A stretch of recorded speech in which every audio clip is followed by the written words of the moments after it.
नमस्कार दोस्तों। मैं आज फिर आपके लिए कुछ लाया। लेकिन इस बार कोई कहानी नहीं है, एक छोटी सी कविता है। और हाँ, इस बार राइटर भी है और टाइटल भी।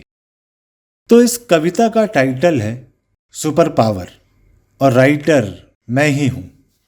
हाँ, पिछले दोनों वीडियोस में आप लोगों का जो रिस्पॉन्स मिला, उसी के कारण मैं ये हिम्मत कर पा रहा हूं।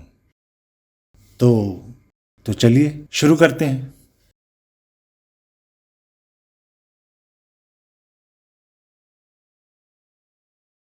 अब भारत भी बनने लगा है एक सुपर पावर देश।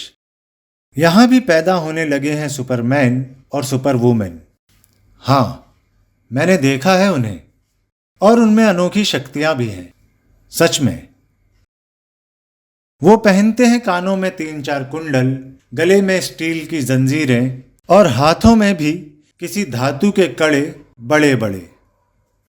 इन सब से उनकी शारीरिक ताकत का आभास तो हो जाता है, और उनके चेहरों की बनावटें भी भिन्न नजर आती हैं, बालों और दाढ़ी के स्टाइल से। ये सामान्य लोगों की तरह सामान्य भोजन नहीं करते।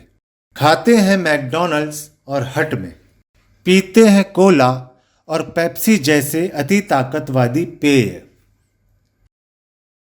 उनकी जेबों में होते हैं कुछ यंत्र। उन यंत्रों का सीधा संपर्क होता है उनके कानों से, काले और सफेद तारों से। हो सकता है किसी दुश्मन की खबर मिलती हो इन्हीं से। और शायद इन यंत्रों के बगैर इनकी शक्तियां कुछ कम हो जाती हैं। इसीलिए वे इन यंत्रों को कभी भी अपने आप से दूर नहीं करते। लेकिन एक फर्क है, एक फर्क अभी भी है भारतीय सुपर हीरोज और विदेशी महानायकों में। ये पहनते हैं चड्डियां अभी पैंटों के अंदर ही, फिर भी उनकी एक और ताकत का राज दिखाई देता है नीचे खिसकती पैंटों से, जैसे एडिडास, रीबॉक, जॉकी। इनके खाने और पहनने की सभी वस्तुएं आयात होती हैं विदेशों से।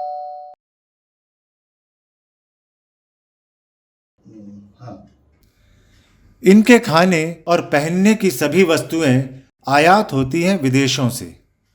इसीलिए अब भारत भी बनने लगा है एक सुपर पावर देश, अमेरिका और इंग्लैंड जैसी महाशक्तियों की सहायता से। बिट्टू, अपना पार्सल ले लो। आप भी जरा गौर कीजिएगा, कहीं ये एक आध सुपर हीरो आपके घर में भी तो नहीं है। बिट्टू, अरे क्या है ये रोज रोज का? दरवाजा क्यों नहीं खोलते? और ये दिन भर ये जो कान में लगा रहते हो ना, और ये रोज रोज क्या ऑर्डर करते रहते हो? मोबाइल से बाहर भी निकल के देखो, एक दुनिया है। हम जब तुम्हारी उम्र के थे ना, तो नदी पार करके स्कूल जाते थे, लालटेन की रोशनी में पढ़ाई की है। उपहारे जी के होते को देखो, अरे तो सीखो उससे, सीखो उससे, सीखो उससे। उपहारे जी के होते को सीखो उससे, सीखो उससे, अरे तो सीखो उससे।